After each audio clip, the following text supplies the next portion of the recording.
बात कर लेते हैं विधानसभा चुनाव की। बीजेपी ने मध्य प्रदेश विधानसभा चुनाव के लिए उम्मीदवारों की जो दूसरी सूची है वो भी जारी कर दी है और इस लिस्ट में जिन नामों का ऐलान किया गया है वो चौंकाने वाले नाम हैं। बीजेपी ने 3 केंद्रीय मंत्रियों समेत 7 सिटिंग सांसदों को टिकट दिया है।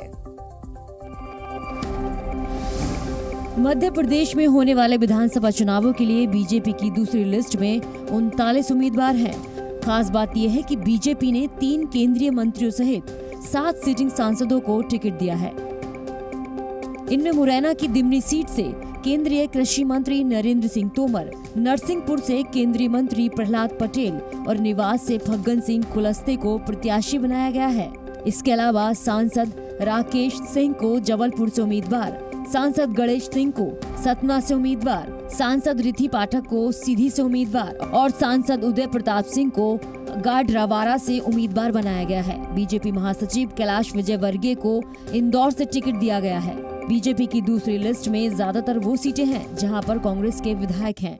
बीजेपी के सिर्फ 3 सिटिंग विधायक हैं। तीनों के टिकट काट दिए गए हैं। सीधी आदिवासी पेशाब कांड की वजह से विधायक केदार शुक्ला का टिकट कट गया है।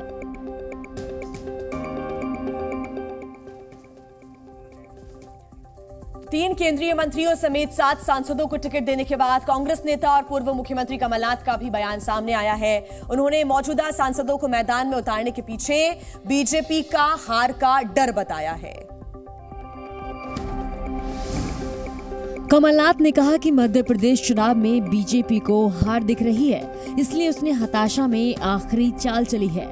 एक्स पर कमलनाथ ने लिखा, एमपी में हार स्वीकार कर चुकी बीजेपी ने उम्मीद का आखिरी झूठ का दांव आज खेला है। 18.5 साल की भाजपाई सरकार और 15 साल से ज्यादा के शिवराजी विकास के दावों को नकारने वाली भाजपाई प्रत्याशियों की सूची, करोड़ों कार्यकर्ताओं की पार्टी का दावा करने वाली बीजेपी की आंतरिक हार पर पक्की मोहर है। बीजेपी केवल एक बात ध्यान रखे, ये जनता है, ये सब जानती है। 18 साल के कुशासन का हिसाब तो जनता लेकर रहेगी और न्याय होकर रहेगा। एमपी की जनता है तैयार, भाजपा पर होगा पलटवार। वहीं नरसिंहपुर से उम्मीदवार बनाए गए केंद्रीय मंत्री प्रहलाद पटेल ने जीत का दावा किया। बीजेपी ने इंदौर 1 से बीजेपी महासचिव कैलाश विजयवर्गीय को टिकट देकर साफ कर दिया कि वो ये सीट कांग्रेस से छीनना चाहती है। पार्टी का आदेश है, खाली ये बताया था कि आपको कुछ काम दिया जाएगा, तुम ना नहीं करोगे, तुमको करना है। और 1 नंबर का जब टिकट डिक्लेयर हुआ तो मुझे भी आश्चर्य हुआ। खालिस्तान के मुद्दे पर कनाडा से बिगड़े रिश्तों के बीच केंद्रीय गृह मंत्री अमित शाह आज पंजाब के दौरे पर जा रहे हैं। माना जा रहा है कि अमित शाह खालिस्तानी आतंक को लेकर पंजाब सरकार से चर्चा करेंगे। अमित शाह आज अमृतसर जा रहे हैं, जहां वो नॉर्दर्न जोनल काउंसिल की बैठक की अध्यक्षता करेंगे।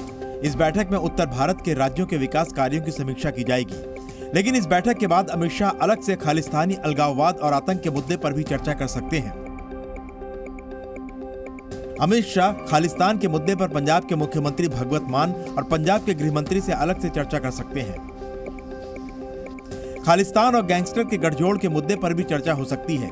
अमित शाह हरियाणा के मुख्यमंत्री मनोहर लाल से भी अलग से इसी मुद्दे पर चर्चा कर सकते हैं। आज दोपहर 2 बजे अमृतसर में नॉर्दर्न जोनल काउंसिल की बैठक होगी। इस बैठक में पंजाब, हरियाणा, जम्मू कश्मीर, लद्दाख, राजस्थान, हिमाचल प्रदेश और दिल्ली के मुख्यमंत्री और एलजी शामिल होंगे। बैठक में विकास कार्यों की समीक्षा के अलावा सीमावर्ती राज्यों में विकास की परियोजनाएं किस तरह से प्रभावी तरीके से लागू हों, इस पर रणनीति बनाई जाएगी।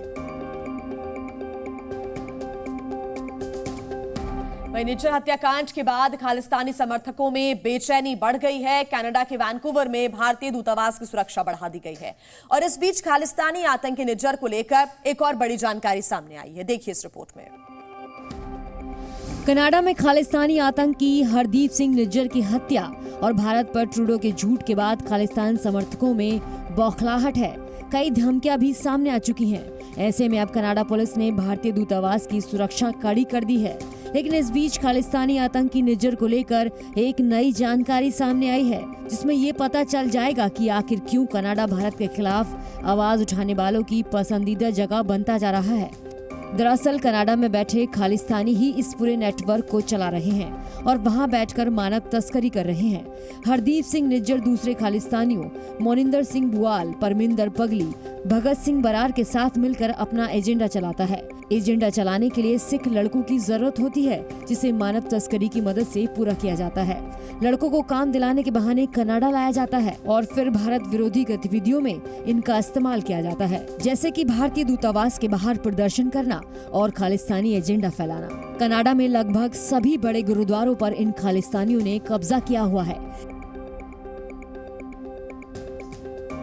सोमवार को यूनाइटेड कश्मीर पीपल्स नेशनल पार्टी के राजनीतिक कार्यकर्ताओं ने पाकिस्तान के खिलाफ जमकर नारेबाजी की और इस दौरान पार्टी कार्यकर्ताओं ने पाकिस्तान सरकार के जुल्म की पूरी कहानी सुनाई। यूएनजीए के मंच से कश्मीर की दुहाई देने वाला पाकिस्तान इस तस्वीर को देखकर शर्म के मारे पानी पानी जरूर हो जाएगा। पाकिस्तानी सरकार के खिलाफ नारेबाजी कर रहे ये यूनाइटेड कश्मीर पीपल्स नेशनल पार्टी के राजनीतिक कार्यकर्ता हैं, जो पाकिस्तान की सरकार के खिलाफ नारेबाजी कर रहे हैं। Our people under Pakistani occupation is protesting last 3 months, although our protest is continuous in 1948 and asking Pakistan to vacate this territory because it is not for Pakistan.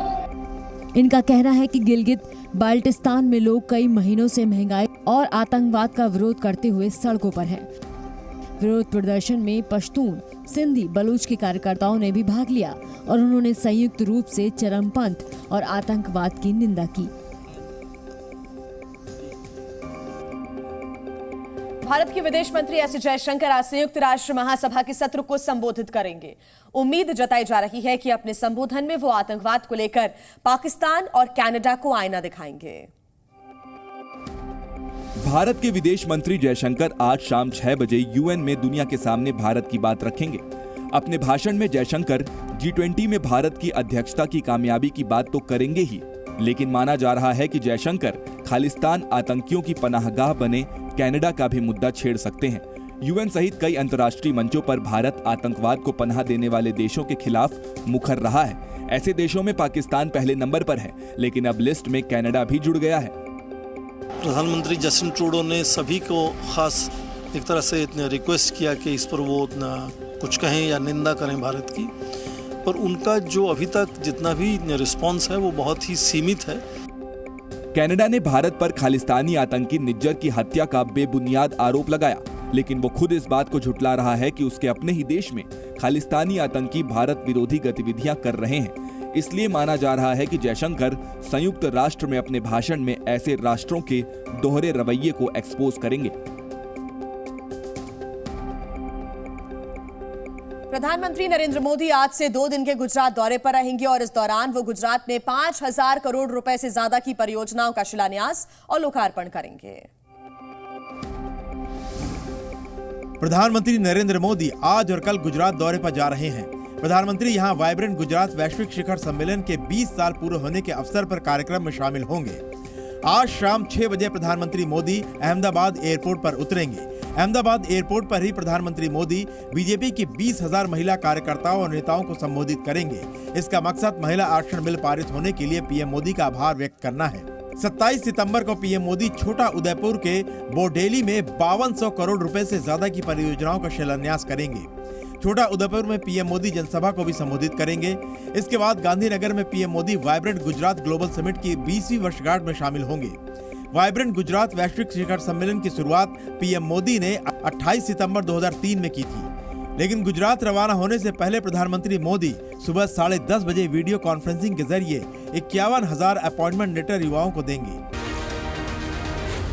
Zee News।